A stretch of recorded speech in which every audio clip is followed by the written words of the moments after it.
Hello students, तो अब आप लोग का पेयर ऑफ स्ट्रेट लाइंस भी फिनिश हो चुका है। तो अब हम लोग स्टार्ट करेंगे आज with new topic that is circles. ठीक, तो सबसे पहले तो सर्कल को डिफाइन कैसे किया गया। ठीक, तो जैसे बोल रहे हैं इसको नोट करिए। It is defined as locus of a point. Locus का डिस्कशन हम लोगों ने किया हुआ है स्ट्रेट लाइंस में, तो लोकस वाली बात हम लोग समझते हैं। ठीक है, it is defined as locus of a point moving in a way such that its distance from a fixed point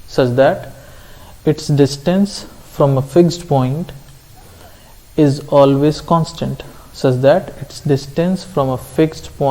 always constant.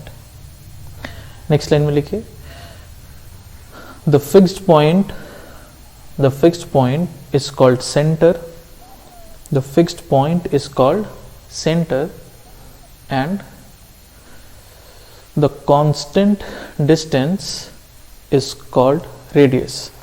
The fixed point is called center and the constant distance is called radius. देखिए circle को कैसे define किया गया कि ये एक ऐसे point का लोकस है, इसका लोकस हमको फाइंड करना, उसको हमने कुछ h, k मान लिया, जो इस तरह से मूव करेगा कि उसका एक फिक्स्ड पॉइंट से, कोई एक फिक्स्ड पॉइंट है let's say alpha comma beta, इस फिक्स्ड पॉइंट से इसका जो डिस्टेंस है, ये डिस्टेंस हमेशा कांस्टेंट रहेगा, ये डिस्टेंस नहीं चेंज होगा। ठीक, तो अब ये इस तरह से मूव कर रहा है कि इसका यहाँ से जो डिस्टेंस है, मान लीजिए लेट्स से फॉर एग्जांपल अगर ये डिस्टेंस 5 है, तो ये पॉइंट ऐसे मूव करेगा कि इसका फिक्स्ड पॉइंट से जो डिस्टेंस होगा वो हमेशा 5 ही रहेगा, इस तरह से। तो अब ये पॉइंट भी मूव करके जहाँ जहाँ भी जा सकता है, उन सारे पॉइंट्स को जब हम ज्वाइन करेंगे तो हमको जो पॉइंट ऑब्टेन होगा, जो हमको कर्व ऑब्टेन होगा, that curve is called circle. एक ऐसे पॉइंट का लोकस जो ऐसे मूव कर रहा है कि उसका एक फिक्स्ड पॉइंट से जो डिस्टेंस है वो हमेशा कांस्टेंट रहे। अब इस डेफिनेशन में जो फिक्स पॉइंट की बात की गई है, इसको एक नाम दिया गया है, इसको बोला गया है सेंटर, एंड जो डिस्टेंस कांस्टेंट है इसको भी एक नाम दिया गया है, इसको बोला गया है रेडियस। ठीक, तो लेट्स से रेडियस कुछ स्मॉल r है, फिक्स्ड पॉइंट जिसको सेंटर बोला गया है अल्फा कॉमा बीटा है, इसका लोकस लिखा जाए तो कंडीशन क्या है कि h, k का अल्फा कॉमा बीटा से डिस्टेंस, h, k का अल्फा कॉमा बीटा से जो डिस्टेंस है ये फिक्स्ड है r के बराबर। अब इस पूरी इक्वेशन में हमारे लिए कोई अननोन नहीं है, अल्फा बीटा फिक्स्ड पॉइंट है, हमको पता है, कांस्टेंट डिस्टेंस ये भी हमको पता है, r भी नोन क्वांटिटी है, कुछ अननोन नहीं है इसमें। तो h को x और k को y से रिप्लेस कर देते हैं एंड बोथ साइड हम स्क्वायर कर देते हैं।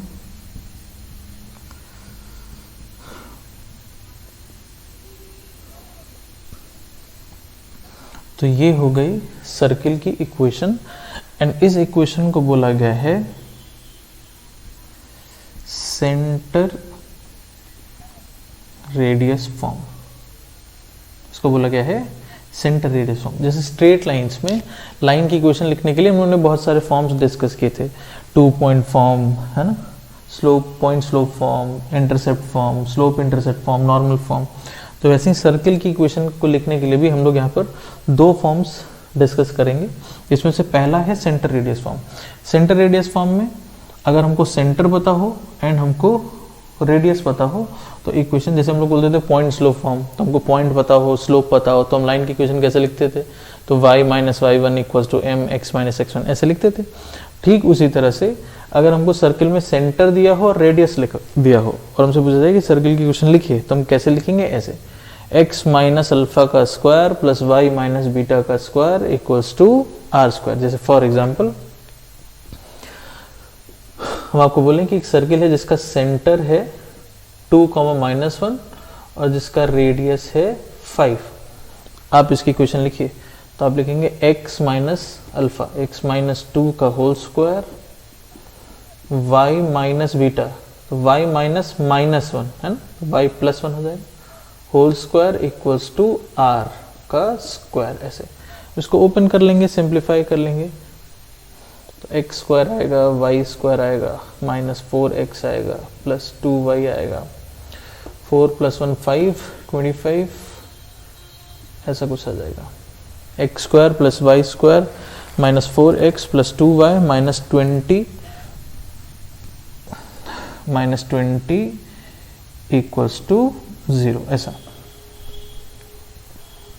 ठीक है, तो अगर हमको किसी भी सर्किल का सेंटर दिया हो और अगर हमको उसका रेडियस दिया हो तो हम सर्किल की इक्वेशन ऐसे लिखेंगे, x माइनस अल्फा का स्क्वायर y माइनस बीटा का square equals to r square. ये एग्जाम्पल क्लियर होना चाहिए। ठीक, ये तो हो गया हम लोग सर्किल का first form, centre radius form. इसके बाद आते हैं सर्किल के सेकंड फॉर्म पे। ठीक, अब सेकंड फॉर्म के लिए सर्किल को दूसरे तरीके से डिफाइन किया गया है। जैसे यहाँ पे सर्किल को डिफाइन किया गया ऐसे पॉइंट का लोकस जो ऐसे मूव कर रहा है, जिसका एक फिक्स पॉइंट से डिस्टेंस हमेशा कांस्टेंट है। ये डेफिनेशन यूज करके ये वाली इक्वेशन लिखी गई। तो जो दूसरा फॉर्म है उसमें सर्किल को एक दूसरे तरीके से डिफाइन किया गया, उसको भी जैसे बोल रहे हैं वैसे कॉपी में पहले डेफिनेशन नोट करिए, फिर उस डेफिनेशन के हिसाब से लोकस लिखेंगे, देखते हैं क्या इक्वेशन बनती है। लिखिए, इट इज, ऐसे लिख लीजिए, circle is locus of a point, circle is locus, ये सेकेंड डेफिनेशन हो गई सर्कल की। Circle is locus of a point moving in a way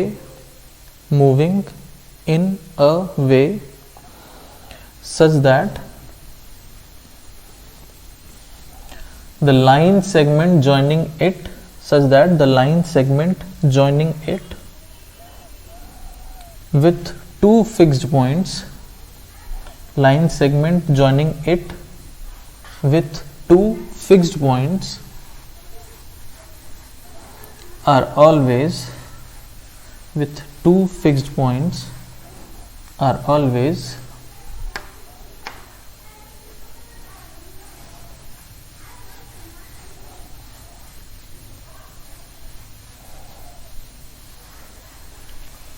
joining it with two fixed points are always mutually perpendicular, are always mutually perpendicular। देखिए, एक ऐसे point का locus जो इस तरह से मूव कर रहा है such that the line segments, कौन से line segments, joining it with to fix points. अब यहाँ पर कोई दो फिक्स पॉइंट्स हमको गिवन है, लेट्स से हम इसको कह दें F1 and F2, joining it with to fix points, ये दोनों लाइन सेगमेंट्स। फिर से रिपीट कर रहे हैं, locus of a point moving in a way such that the line segments, कौन से line segments, joining it with the two fixed points are always mutually perpendicular। मतलब ये पॉइंट इस तरह से मूव कर रहा है कि ये पॉइंट कहीं पर भी जाए, मान लीजिए पॉइंट यहाँ आ गया, तो भी अगर हम इनको इन दोनों पॉइंट्स से ज्वाइन करेंगे तो जो लाइन सेगमेंट्स आपको मिलेंगे ज्वाइन करके, ये हमेशा आपस में परपेंडिकुलर रहेंगे। तो अब ये पॉइंट जो मूव कर रहा है, ये मूव करके अगेन जहाँ जहाँ भी जा सकता है, इन सारे पॉइंट्स को हम ज्वाइन करेंगे तो जो कर्व हमको ऑब्टेन होगा वो एक सर्कल होगा। ठीक, उसी में नेक्स्ट लाइन में लिखिए, the two fixed points, next line में लिखेंगे, द टू फिक्स्ड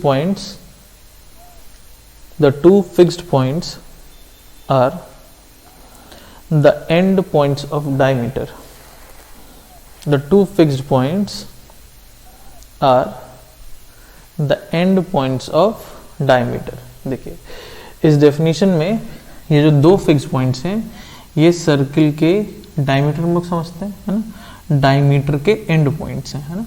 तो जो सर्किल बनेगा वो कुछ ऐसा बन रहा होगा जिसके लिए डायमीटर हो जाएगा। देखिए, सर्किल में ये चीज़ हम लोग समझते हैं कि सर्किल में अगर हम कोई डायमीटर ले लें तो डायमीटर सर्कमफ्रेंस पर हमेशा हमको पता है कितना एंगल बनाता है, 90 डिग्री, है ना। तो ये एंगल 90 डिग्री हो गया आपका।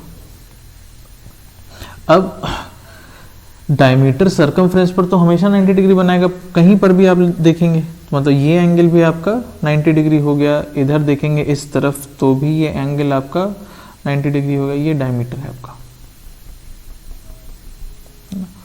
तो यही डेफिनेशन है यहाँ पर, इसी को सर्किल के लिए ऐसा डेफिनेशन यूज किया। एक ऐसा पॉइंट जो इस तरह से मूव कर रहा है कि दो फिक्स पॉइंट से जब हम उसको ज्वाइन कर रहे हैं, जो लाइन सेगमेंट्स हमको मिलेंगे ये आपस में हमेशा ही परपेंडिकुलर रहेंगे। तो अब ये जो पॉइंट है, इस पॉइंट का जो लोकस आएगा वो लोकस क्या आ जाएगा, एक सर्कल। ये पॉइंट कहाँ लाई कर रहा है, एक सर्कल पर, है ना। तो इस वाली बात को एज अ डेफिनेशन यूज किया गया है यहाँ पर, क्लियर होना चाहिए, है ना। अब अगर मान लीजिए हमको यहाँ पर इसकी इक्वेशन लिखनी है, तो लेट से जो दो फिक्स्ड पॉइंट्स हैं, एक हो गया लेट से x1, y1 और एक हो गया लेट से x2, y2, जिसका लोकस फाइंड करना है, इसको हमने मान लिया कुछ h, k। कंडीशन क्या है कि Pf1 एंड Pf2 ये आपस में हमेशा परपेंडिकुलर है। तो परपेंडिकुलर के लिए इक्वेशन कैसे लिखते हैं हमको पता है, स्लोप का प्रोडक्ट -1। तो स्लोप का प्रोडक्ट -1 किया जाए तो k minus y1 on h minus x1 into k minus y2 h minus x2 equals to minus. अब अगेन इस पूरी इक्वेशन में कहीं पर कोई भी अननोन हमारे लिए नहीं है, x1, y1, x2, y2 ये नोन पॉइंट्स हैं सारे। अब h को x, k को y से रिप्लेस कर लेते हैं और इसको हम थोड़ा सा रीअरेंज कर लेंगे, तो ये इक्वेशन ऐसे हो जाएगी x minus x1, x minus x2 plus y minus y1 into y minus y2। चलिए इधर लिख देते हैं इसको, x minus x1, x minus x2 plus y minus y1, y minus y2 is equal to 0। x minus x1, x minus x2 plus x1, x2, ये जो diameter के and points हैं इनके एब्सिसा समझते हैं ना, x कोऑर्डिनेट, और y coordinate को हम लोग क्या कहते थे, ऑर्डिनेट, है ना। तो x minus x1, x minus x2 ये डायमीटर के एंड पॉइंट के एब्सिसा हो गए दोनों, plus y minus y1 into y minus y2, जहाँ पे y1, y2 क्या है, इन्हीं दोनों एंड पॉइंट्स के ऑर्डिनेट, y कोऑर्डिनेट्स, है ना। तो इस फॉर्म को बोला गया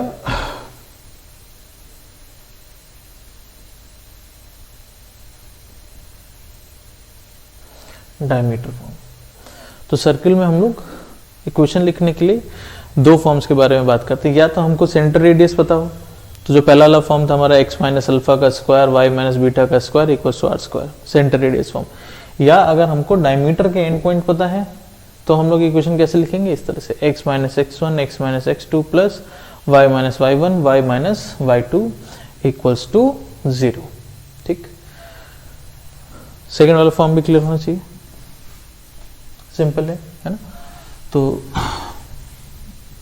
अगेन नोट करना नहीं भूलेंगे, हर एक चीज़ प्रॉपरली कॉपी में नोट करेंगे। फर्स्ट फॉर्म, है ना, मैंने हमेशा बोला जितनी चीज़ बोर्ड पे हम लिखते हैं वो सारे आपके कॉपी में होनी ही चाहिए, ठीक है।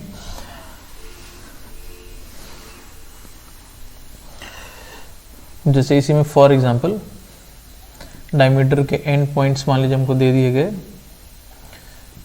3, -2 एंड लेट्स से 0, 0 एंड हमसे बोला जाए सर्किल की इक्वेशन लिखिए, हम कैसे लिखेंगे, x minus x1 into x minus x2 0, then plus y minus -2 into y minus y2, है ना, y माइनस y1 फिर y minus y2 equals to 0। इसको ओपन कर ले तो x स्क्वायर का टर्म आएगा, एक y स्क्वायर आएगा, -3x plus 2y equals to 0। ये सर्किल की फाइनल इक्वेशन होगी। तो अगर डायमीटर के एंड पॉइंट्स हैं x1, y1, x2, y2, तो सर्किल की इक्वेशन हो गई x minus x1, x minus x2 plus y minus y1 into y minus y2 equals to 0। Clear होना चाहिए, सिंपल है एकदम, ठीक। अब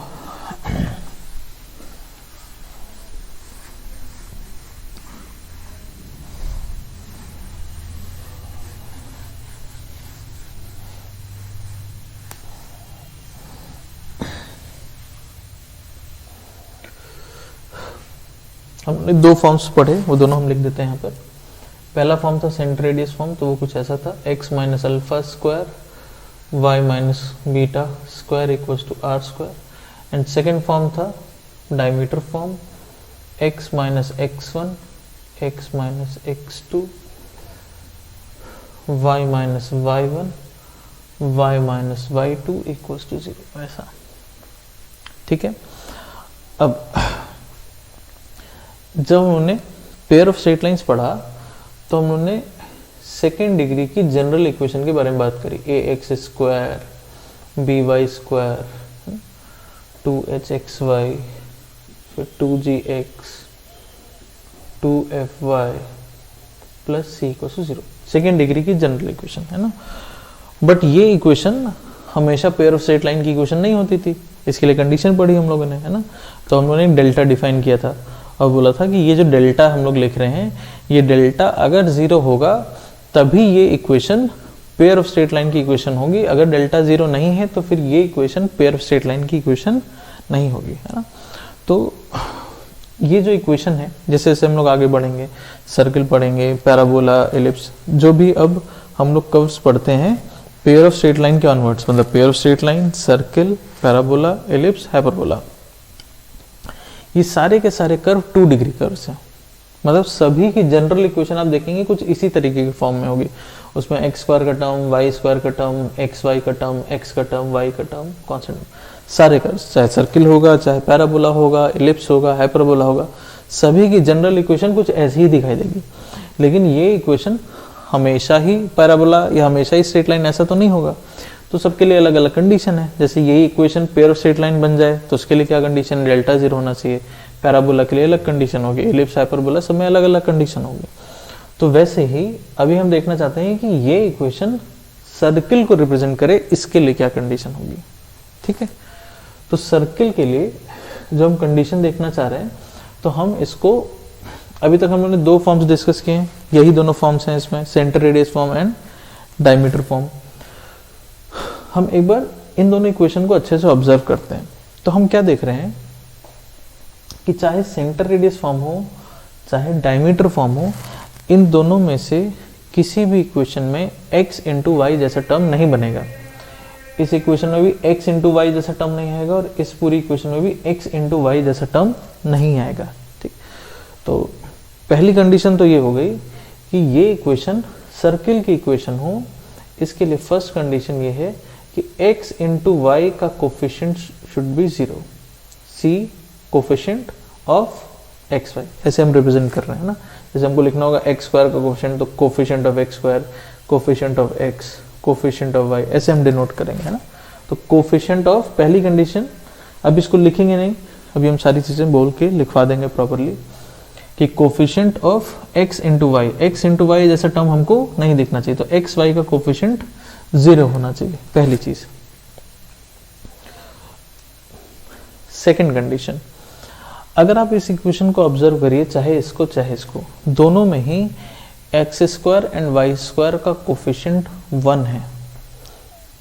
इसमें भी एक्स स्क्वायर के साथ 1 और वाई स्क्वायर के साथ 1 ही रहेगा, कोफिशिएंट 1 आएगा। इसमें भी एक्स स्क्वायर का जो टर्म बनेगा उसका कोफिशिएंट 1 ही रहेगा और वाई स्क्वायर का भी कोफिशिएंट 1 रहेगा। तो सर्किल के लिए सेकेंड जो कंडीशन है वो ये है कि x square and y square का जो कोफिशिएंट होना चाहिए 1 कहने के बजाय सफिशिएंट है कहना कि दोनों सेम होना चाहिए। कहने का मतलब, जैसे मान लीजिए आपने एक इक्वेशन लिखी 3x square 3y square plus 2x minus 7y plus 6 equal to 0। ठीक, तो इक्वेशन को, किसी भी इक्वेशन को आप किसी कांस्टेंट से मल्टीप्लाई डिवाइड करते हैं तो इक्वेशन तो चेंज नहीं होती, इक्वेशन तो वही रहेगी। तो अगर हम इसको 3 से डिवाइड कर देंगे तो ये हो गया x square y square 2/3x minus 7/3y plus 2 equal to 0, ऐसा हो गया। तो एक्स स्क्वायर वाई स्क्वायर का क्वेश्चन 1 बन गया ना। तो ऐसा कोई जरूरी नहीं कि स्टार्टिंग से ही आपको जो इक्वेशन गिवन है उसमें एक्स स्क्वायर का वाई स्क्वायर का क्वेश्चन 1 हो, ऐसा कोई जरूरी नहीं, सेम होना चाहिए। सेम है तो हम उससे डिवाइड करके 1 बना सकते हैं, जैसे हमने यहाँ किया। बट अगर सेम है ही नहीं, ऐसा है, अब क्या आप इसको 1 बना पाएंगे? नहीं बना सकते, है ना। तो सफिशिएंट कंडीशन है ये कहना कि एक्स स्क्वायर और वाई स्क्वायर का जो कोफिशिएंट होना चाहिए वो सेम होना चाहिए। सेम है तो वो जो भी क्वांटिटी है उससे डिवाइड कर लेंगे, 1 बना लेंगे, है ना, क्योंकि हमको इधर भी 1 दिख रहा है, इधर भी x square y square coefficient 1 दिख रहा है, तो 1 कोई जरूरी नहीं है, सेम भी अगर होगा तो उसको 1 बनाया जा सकता है। तो सफिशिएंट है हमारे लिए कहना कि coefficient of x square is equal to coefficient of y square. तो ये दो कंडीशंस हैं जिसमें हम ये कह पाएंगे कि अगर ये दोनों कंडीशंस फुलफिल हो रही हैं तो ये equation will represent a circle. ठीक, अब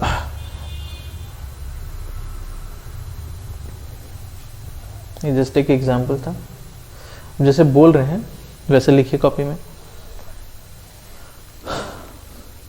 A general equation of 2 degree, a general equation of 2 degree, that is ये इक्वेशन लिखिए ax square plus by square plus 2hxy plus 2gx plus 2fy plus c equals to 0.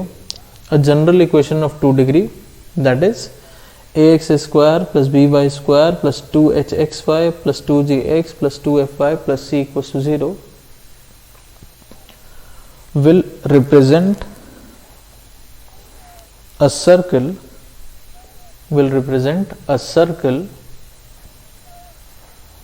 if and only if first condition लिख लीजिए, coefficient of xy is equal to 0, if and only if coefficient of xy is equal to 0. second लिखिए, coefficient of x square is equal to coefficient of y square. second condition, coefficient of x square is equal to coefficient of y square. Same होना चाहिए तो हम उस quantity से divide करके 1 बना सकते हैं। ठीक, तो 1 हो ये कोई कंडीशन नहीं, सेम होना चाहिए ये कंडीशन है। क्लियर हो गया इतनी बात? ठीक, नेक्स्ट लाइन में लिखिए, देयरफॉर, अब जैसे हम लोगों ने स्ट्रेट लाइन में बात किया कि अगर हमको कोई एक जनरल स्ट्रेट लाइन कहीं पर भी लिखनी है या अज्यूम करनी है तो हम लोग कैसा फॉर्म लिखते थे, तो a x plus b y plus c equal to 0, line की इक्वेशन कहीं पे माननी होती थी तो ऐसे अज्यूम करके चलते थे। तो वैसे ही अब अगर हमको कहीं पर भी सर्किल की इक्वेशन अगर हमको अज्यूम करनी है तो जनरल इक्वेशन ऑफ सर्किल हम लोग किस तरीके से लिखते हैं, है ना, जैसे बोल रहे हैं ऐसे लिखिए। नेक्स्ट लाइन में, therefore general equation of circle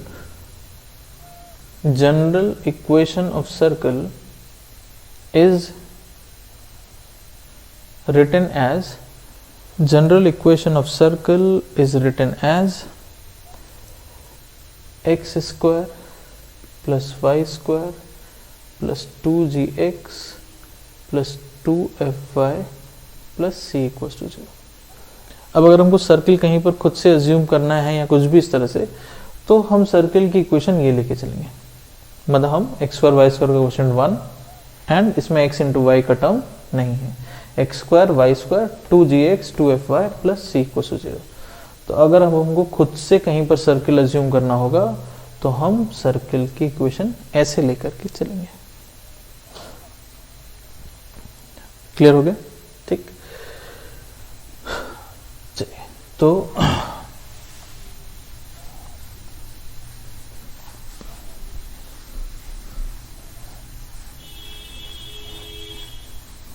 देखिए,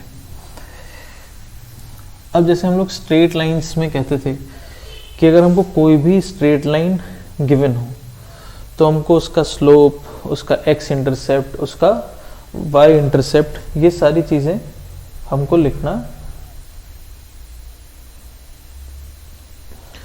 डायरेक्टली आना चाहिए। तो स्लोप कैसे लिखते थे, तो minus coefficient of x upon coefficient of Y.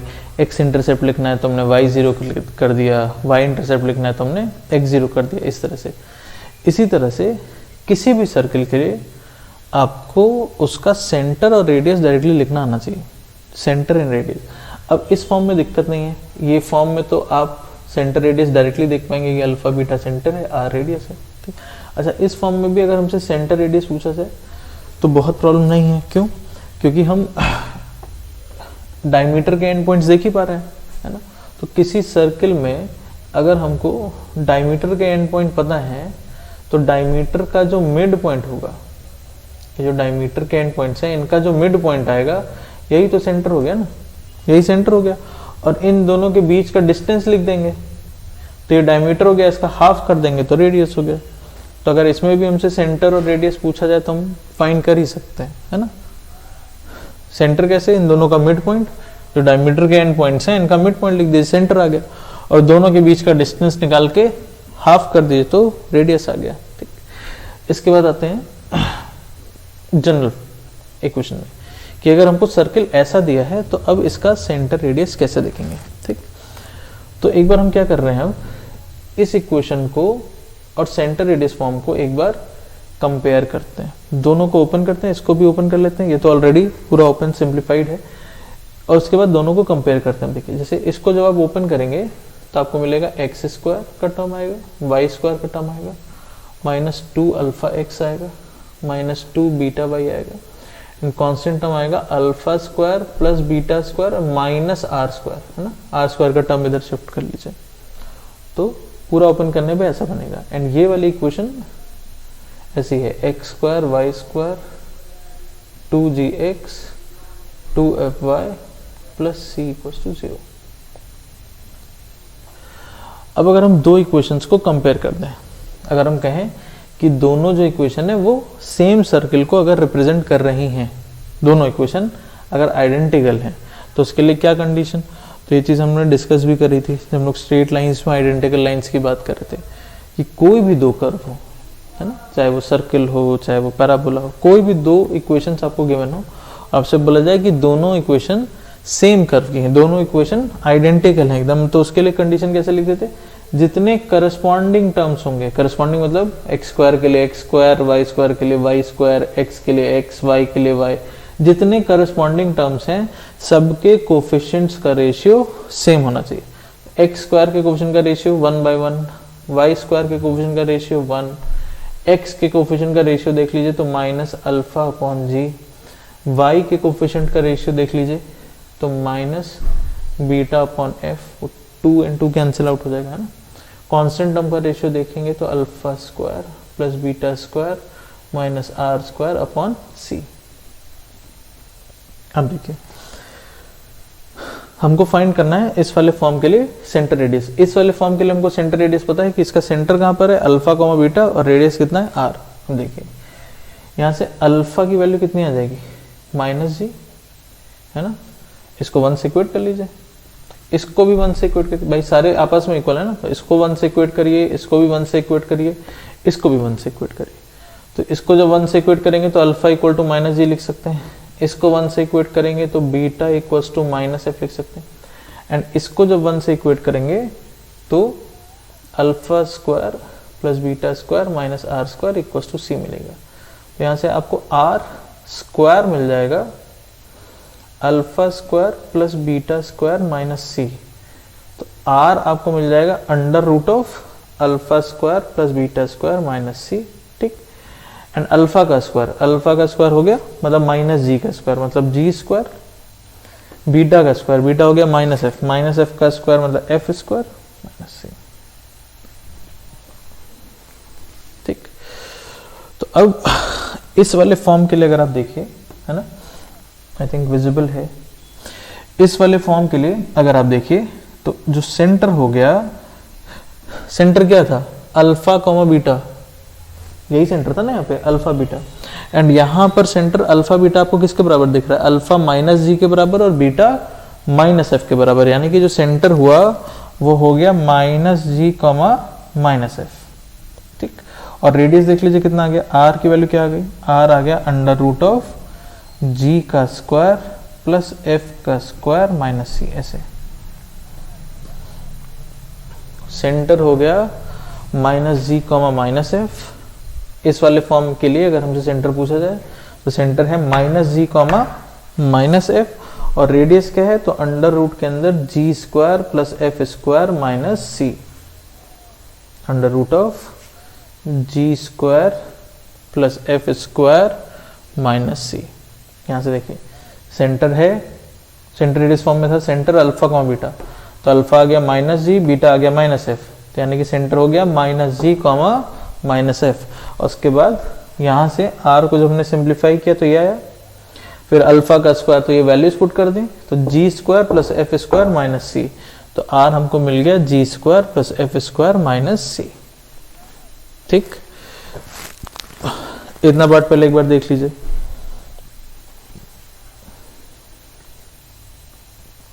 कैसे लिखना है, क्लियर है? अब देखिए इसको नोट कर लेंगे।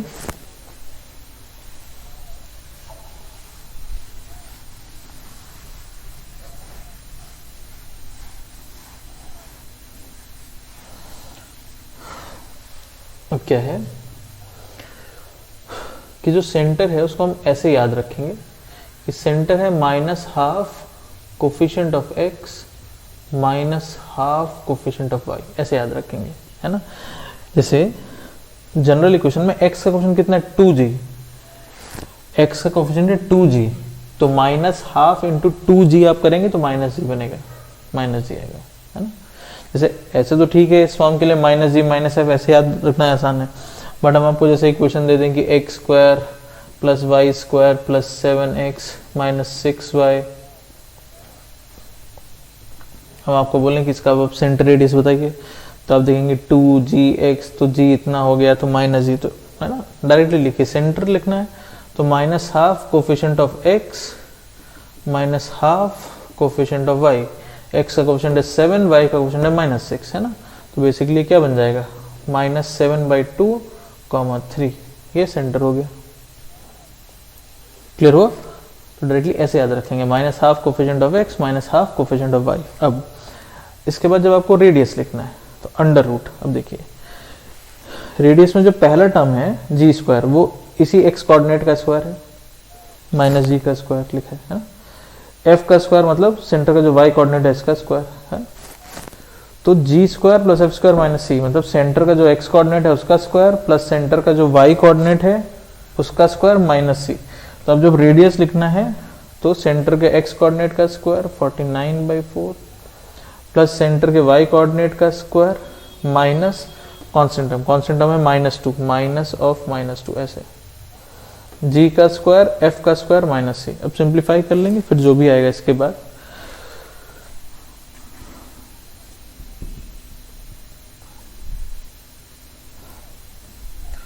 तो कोई भी सर्किल है उसके लिए centre minus half coefficient of x minus half coefficient of y, फिर रेडियस लिखना है तो अगेन इसी का स्क्वायर प्लस सेंटर के वाई कोऑर्डिनेट का square minus the constant term, जो भी कांस्टेंट हो, g square plus f square minus c, इस तरह से। क्लियर होना चाहिए? ठीक, एक छोटा सा क्वेश्चन लिख लीजिए सेम इसी तरीके का, एक सर्किल हम आपको दे रहे हैं, आपको उसका सेंटर रेडियस लिख देना फटाफट। ठीक, क्वेश्चन लिख लीजिए। ये सारा डिस्कशन है ना, अब हम लोग कुछ थोड़ा बहुत क्वेश्चंस करेंगे, थोड़ा बहुत उसमें कुछ कुछ और डिस्कशन भी करते रहेंगे। तो सारा जो भी आप क्वेश्चंस करेंगे वो भी इतने डिस्कशन पर ही करेंगे।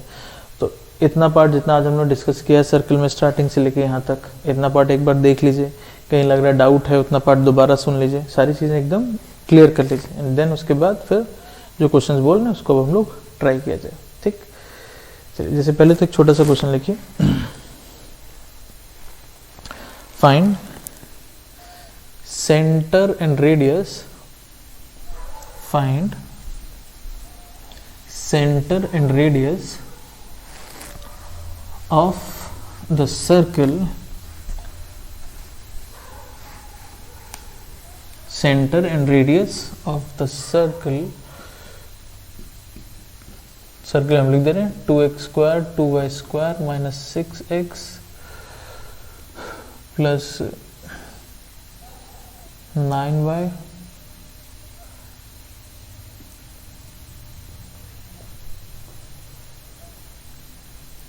To x square plus 2y square minus 6x plus 9y minus 3 को 0। इसका सेंटर एंड रेडियस आपको लिखना है। चलिए लिखिए फटाफट।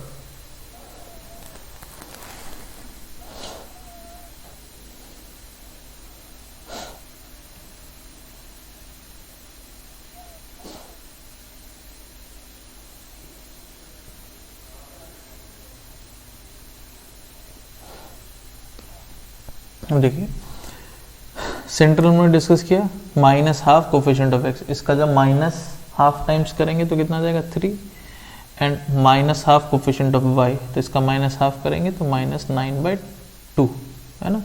फिर आप रेडियस लिख रहे होंगे अंडर रूट इसका स्क्वायर प्लस इसका स्क्वायर माइनस सी माइनस माइनस प्लस 3, ऐसा कुछ, ठीक। बट ये गलत हो गया, अब किसी ने भी अगर ये आंसर लिखा तो गलत है। थ्रू आउट द सर्किल किस चीज़ का ध्यान रखेंगे, अब जैसे सर्किल में हम लोग बहुत सारे स्टैंडर्ड रिजल्ट्स पढ़ते हैं, बहुत सारे स्टैंडर्ड फॉर्मूले हम लोग इसमें याद करेंगे, है ना। तो लेकिन सर्किल में जितना भी डिस्कशन किया गया है, जो भी फॉर्मूले हैं या जो भी डिस्कशन है, वो सारे के सारे इस फॉर्म को लेकर के हैं, ठीक। तो अब बोलेंगे ऐसा ही फॉर्म तो ये क्या डिफरेंस है, तो डिफरेंस ये है कि यहाँ पर इस पूरे डिस्कशन में अगर आप देखिए तो x स्क्वायर वाई स्क्वायर का कोफिशिएंट 1 है, तब आपको सेंटर और रेडियस ऐसा मिला है। यहाँ पर अभी x स्क्वायर वाई स्क्वायर का कोफिशिएंट 1 नहीं है। कहने का मतलब कि आप सर्किल में कोई भी क्वेश्चन करने से पहले, क्वेश्चन स्टार्ट करने से पहले एक बार ज़रूर से देख लीजिए कि x स्क्वायर वाई स्क्वायर का कोफिशिएंट 1 है या नहीं। अगर नहीं है तो उसको पहले 1 बना करके उसके बाद ही प्रोसीड करिए, क्योंकि जितने भी रिजल्ट्स हैं, जो भी फॉर्मूले हैं, जितना भी हम लोग इसमें सर्किल में डिस्कशन करेंगे, सारे स्टैंडर्ड रिजल्ट फॉर्मूले इस पर डिराइव्ड हैं। मतलब x स्क्वायर वाई स्क्वायर का क्वेश्चन 1 ऐसे इक्वेशन के लिए x square y square 2gx 2fy plus c = 0, तो यहाँ कोफिशिएंट 1 है x स्क्वायर वाई स्क्वायर का, ठीक। यहाँ भी x स्क्वायर वाई स्क्वायर का कोफिशिएंट 1 नहीं है, तो अभी आप इस फॉर्म के लिए सेंटर इसका minus half coefficient of x minus half coefficient of y और फिर रेडियस ऐसे नहीं लगा सकते। ये बात समझ में आई, ठीक। तो सही तरीका क्या है, पहले इसको 2 से डिवाइड किया जाए, तो equation x square y square minus 3x plus 9/2y minus 3/2, ऐसा। ये सर्किल 2 से हमने डिवाइड कर दिया, देख लीजिए एक बार। अब अगर आप इसका सेंटर और रेडियस लिखिए, है ना, तो ये रिजल्ट सही नहीं, सही रिजल्ट देखते हैं। Minus half coefficient of x 3/2 हो जाएगा, minus half coefficient of y तो माइनस 9/4 हो जाएगा, ठीक है। एंड अब जब आप रेडियस लिखेंगे तो अंडर रूट g का स्क्वायर प्लस f का स्क्वायर माइनस, है ना, g का स्क्वायर f का स्क्वायर है माइनस द कांस्टेंट टर्म, तो माइनस ऑफ माइनस 3/2 तो प्लस 3/2, ऐसा हो जाएगा। अब इसको हम सिंप्लीफाई कर लेंगे, यहाँ पे एलसीएम ले लेंगे 16, है ना, तो 4 × 9 36 प्लस 81 प्लस यहाँ पे 8 आ जाएगा, 8 × 24 होल डिवाइडेड बाई 16, ऐसा कुछ बनेगा। मेरे ख्याल से सिंप्लीफाई कर लेंगे, उसमें कोई बहुत बड़ी चीज़ नहीं है, बट जहाँ गलती करते हैं वो चीज़ इंपॉर्टेंट थी, उसकी बात का ध्यान रखेंगे। एंड सिर्फ यही नहीं, मैं फिर से बोल रहा हूँ, सर्किल में कोई भी क्वेश्चन करने से पहले हमेशा एक बार ज़रूर देख लीजिए x स्क्वायर वाई स्क्वायर का कोफिशिएंट 1 होना ही चाहिए। अगर 1 नहीं है, पहले उसको 1 बनाइए, उसके बाद ही जो भी क्वेश्चन है उसके लिए प्रोसीड करेंगे, ठीक है। चलिए, ये हमारा करेक्ट आंसर हुआ, सही सेंटर और रेडियस, ये गलत था, ठीक। नेक्स्ट क्वेश्चन लिखिए, find value of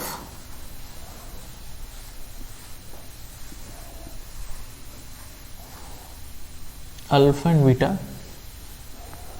find value of alpha and beta for which the equation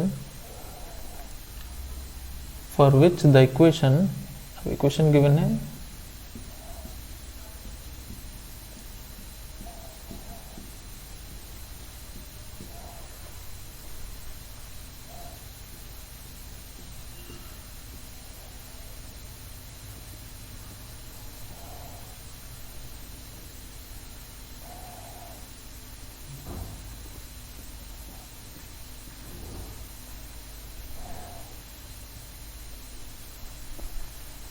minus alpha x plus beta y plus 3 = 0, ऐसे।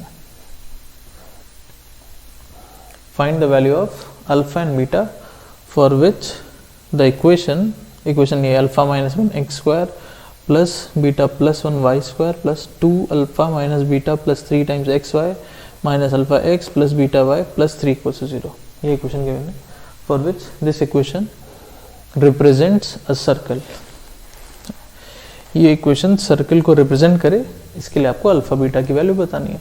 तो अब 2 डिग्री इक्वेशन है, एक्स स्क्वायर का टर्म है, इसमें वाई स्क्वायर है, एक्स इंटू वाई है, एक्स वाई कॉन्स्टेंट है, जनरल 2 डिग्री इक्वेशन है। तो ये सर्कल कब बनते हुए लिखवाया था, है ना, कंडीशन पता है, दोनों कंडीशन अप्लाई करिए, चलिए फाइंड करिए, खुद से करिए, सिंपल क्वेश्चन है।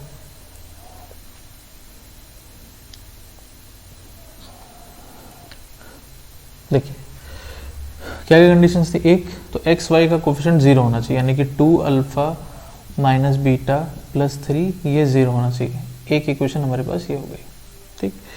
सेकंड कंडीशन क्या थी, एक्स स्क्वायर वाई स्क्वायर का कोफिशिएंट सेम होना चाहिए, यानी कि alpha minus 1 this should be equal to beta plus 1, ठीक। इसको हम रीअरेंज कर लेते हैं, तो alpha minus beta and minus 2 ये 0 होना चाहिए, इनकी सेकंड कंडीशन है ना। अब हमारे पास 2 अननोन, 2 इक्वेशन सॉल्व किया जाए, तो हम फर्स्ट में से मान लीजिए सेकंड को सब्ट्रैक्ट कर दें, तो 2 अल्फा माइनस अल्फा, अल्फा हम लिख रहे हैं first equation minus second equation, ठीक। 2 अननोन 2 इक्वेशन साइमल्टेनियसली सॉल्व कर रहे हैं, हमने सब्ट्रैक्ट कर दिया, 2 alpha minus alpha, alpha beta beta ये तो कैंसिल आउट हो जाएगा, एंड 3 माइनस माइनस 2 प्लस हो जाएगा, यहाँ से अल्फा की वैल्यू आ गई -5, अल्फा को -5 पुट कर दीजिए, तो -5 किसी भी इक्वेशन में -5 -1 -6 एक और -1 -7, बीटा की वैल्यू हो गई -7, ठीक।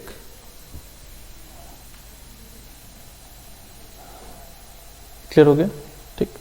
अब ये वैल्यू जब यहाँ पर हम पुट करेंगे तो कितना बार पहले नोट कर लीजिए, फिर एक बार ये वैल्यूज पुट करके जो सर्किल बन रहा है उसको एक बार रिपोर्ट करते हैं, इसको नोट कर लेंगे, ठीक है। तो हमको अल्फा की वैल्यू मिल गई -5, तो -5 -1 -6 टाइम्स एक्स स्क्वायर, बीटा की वैल्यू -7 प्लस 1 -6 हो गया, ये भी टाइम्स वाई स्क्वायर। फिर इसके बाद यहाँ तो पुट करेंगे तो ऑब्वियसली 0 आ ही जाना है ना, -10 7 प्लस 3 0 हो गया, माइनस अल्फा एक्स, अल्फा -5 है तो माइनस माइनस प्लस हो जाएगा, beta Y -7y and plus 3, ये हमको सर्कल मिल गया। क्लियर हो गया, ठीक। अब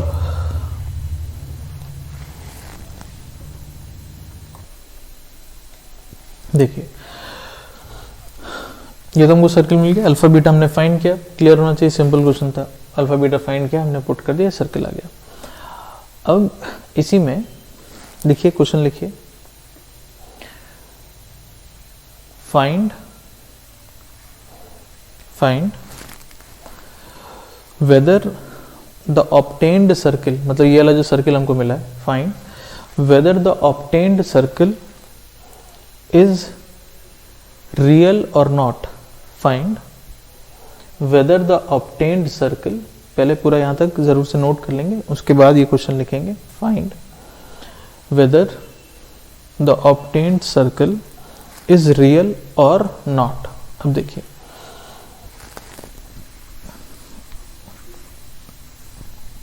ये इक्वेशन जो है ये सर्किल तो है, क्योंकि सर्किल के लिए बस सफिशिएंट इतनी सी कंडीशन है कि एक्स स्क्वायर वाई स्क्वायर का coefficient same and x into y जैसा टर्म यहाँ नहीं होना चाहिए, उसका कोफिशिएंट 0 होना चाहिए, तो ये सर्किल तो है।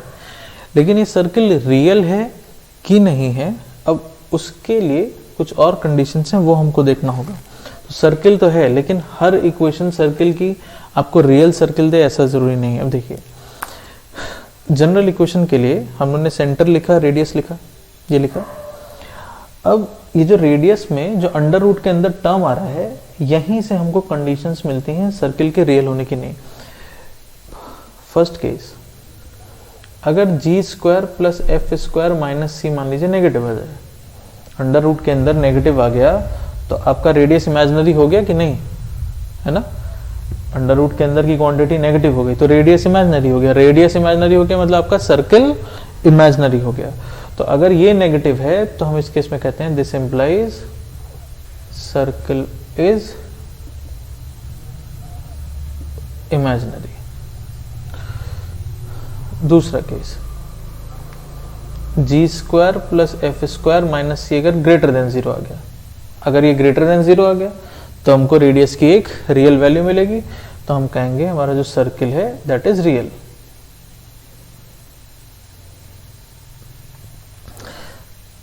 थर्ड चीज, थर्ड पॉइंट, कि अगर g square plus f square minus c की वैल्यू जीरो हो जाए तो हम क्या कहेंगे। अब अगर ये जीरो हो गया तो रेडियस जीरो हो गया, तो अब इमेजिन करिए कि एक सर्किल है लेकिन उसका रेडियस जीरो है, तो फिर जो सर्किल होगा वो बेसिकली एक पॉइंट बन जाएगा, है ना। अगर इसका रेडियस जीरो हो गया तो ये जो सर्किल है वो सर्किल बेसिकली एक पॉइंट हो जाएगा, ठीक। तो जो पॉइंट है, कोई भी जो पॉइंट है, इस पॉइंट को भी हम सर्किल कहते हैं। इसको हम उल्टा कह रहे हैं, है ना। सर्किल का अगर रेडियस जीरो है तो वो पॉइंट कहलाएगा, बट अगर कोई पॉइंट है, इसको भी अगर पूछा जाए कि क्या इस पॉइंट को आप सर्किल कहेंगे, तो हमारा आंसर होगा yes, point is also a circle whose radius is zero. मतलब पॉइंट को भी हम हमेशा एक सर्किल की तरह से ट्रीट कर सकते हैं, एक ऐसा सर्किल जिसका रेडियस जीरो होगा, ठीक है। तो इस चीज का ध्यान रखेंगे कि पॉइंट को भी एक सर्किल हम कह सकते हैं, एक ऐसा सर्किल जिसका रेडियस जीरो हो। तो जब रेडियस जीरो होगा तो सर्किल तो रियल होगा ना, ऐसा नहीं कहेंगे कि सर्किल रियल नहीं है, ये सर्किल है, एक रियल सर्किल है। हाँ, बस इतनी सी बात कि ये एक पॉइंट सर्किल कहलाएगा। Circle is real and is called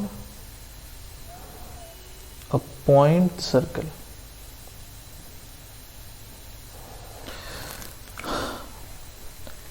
मतलब अगर रेडियस जीरो हो जाए तो ऐसा नहीं कि आप उसको सर्किल नहीं कहेंगे, आप ये नहीं कहेंगे कि नहीं ये सर्किल नहीं है, तो एक पॉइंट है। पॉइंट भी एक सर्किल ही कहलाएगा, एक कह सकते हैं हम पॉइंट को भी एक सर्किल कहते हैं जिसका रेडियस जीरो है। तो अगर रेडियस जीरो है तो उस केस में भी सर्किल है, रियल सर्किल है, एंड उस सर्किल को एक स्पेसिफिक नाम दे दिया गया कि ऐसे सर्किल को हम पॉइंट सर्किल कहेंगे, ठीक। तो आप उसको सिर्फ पॉइंट कहिए या पॉइंट सर्किल कहिए, वो एक ही बात है। तो ये वाली बात क्लियर होनी चाहिए। मतलब ओवरऑल कहने का मतलब ये है कि जब रेडियस जीरो हो तो आप कभी भी ये नहीं कहेंगे कि नहीं ये सर्किल नहीं है ना। रेडियस अगर जीरो है तो भी एक सर्किल है, रियल सर्किल है, बस इतनी सी बात कि वो एक पॉइंट सर्किल है, ठीक है। तो ये वाली बात क्लियर होगी। तो अब अगर हमको चेक करना है, पहले तो इतना पार्ट नोट कर लीजिए, फिर उसके बाद देखा जाए कि ये वाला सर्किल रियल सर्किल है या नहीं, यही हमको वेरीफाई करना था, फाइंड करना था कि this obtained circle is real और नॉट।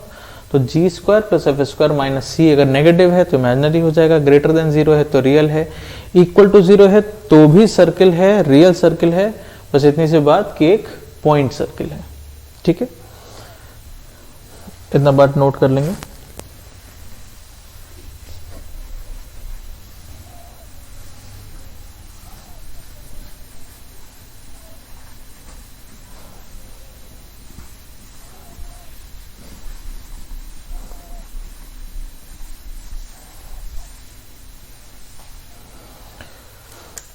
सबसे पहला काम, इसको -6 से डिवाइड करते हैं।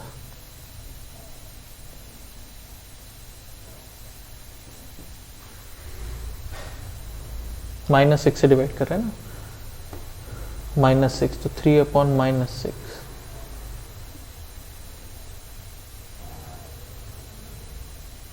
ठीक है। चेक कर लीजिए कोई, ठीक।